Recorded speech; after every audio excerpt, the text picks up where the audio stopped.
কৃপণতা করা যাবে না। যার যে অংশ আছে দুনিয়ায় ওইটা আপনি পালন করেন, পান ভোগ করেন, অসুবিধা নেই। একটা মানুষের অপরাধ যদি আপনি জানা শোনার পরেও যেভাবেই হোক গোপন করে তারে বাঁচিয়ে দিতে পারেন, মহান আল্লাহ কিয়ামতে আপনার ৭০টা দোষ গোপন করে বাঁচিয়ে দেবেন। বলেন আমিন। এক লোক বউকে বলছে, আমি নামাজে যাব, আমার টুপিটা একটু ময়লা পরিষ্কার করে দাও। বউ কেচে দিয়েছে টুপি পরিষ্কার করার জন্যে, কিন্তু ওই দিন আর সূর্য ওঠে নাই, রোদ নেই, এই জন্য টুপি আর শুকায় না। চিন্তা করছে ভেজা টুপি মাথায় দিয়ে গেলে মাথা আমার ঠান্ডা লেগে যাবে। স্ত্রী কাজ করছিল চুলার উপরে, ও টুপিটা এভাবে ধরেছে যেন শুকিয়ে যায়, আল্লাহর ইশারা হাত থেকে পড়ে আগুন লেগে গেছে। টুপির ওই ছাই তুলে কুলি করছে, দাঁত মাজার পর পানিগুলো যখন কুলি করে টাকাগুলো আমি পানিতে ফেললাম, টাকা পানিতে ফেলিস।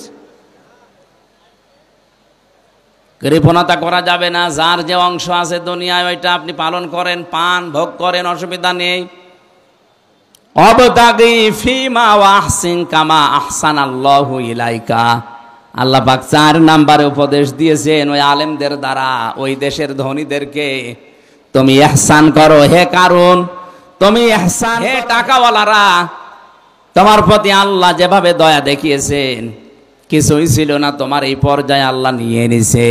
সুতরাং তোমার এই সম্পদগুলো দিয়ে তুমি ইহসান করবা মানুষের প্রতি, যেভাবে আল্লাহ দয়া দেখিয়েছেন তোমার প্রতি।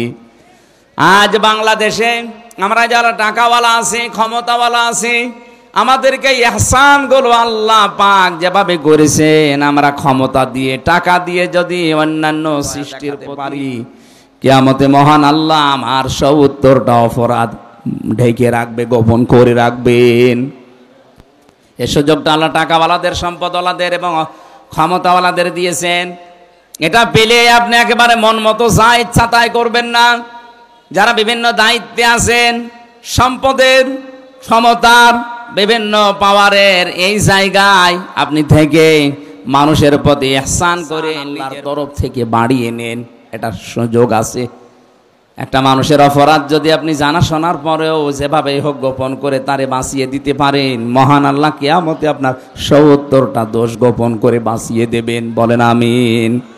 অবতাগি ফিমা ওয়ালা তাহসিন কামা আহসানাল্লাহু ইলাইকা ওয়ালা তাবগিল ফাসাদা ফিল আরদ। জমিনে বিশৃঙ্খলা তৈরি করা যাবে না। আমরা দেখছি এই দেশে যত চেষ্টা চালাচ্ছে, পেছনে সব টাকাওয়ালাদের অবদান। আপনার টাকা দিয়ে যেন কোনো বিশৃঙ্খল কাজ না হয়, উশৃঙ্খল কাজ না হয়, এটা আপনি হিসাব করে দুনিয়া চলবেন। ইন্নাল্লাহ, কোন সন্ত্রাসীকে আমার আল্লাহ পছন্দ করে না, ভালোবাসে না। আল্লাহ আমাকে সহ যারা এসেছি এই 5টা উপদেশ বিশেষ করে ক্ষমতাওয়ালা, টাকাওয়ালাদেরকে মেনে নেওয়ার তৌফিক দেন। বলেন আমিন।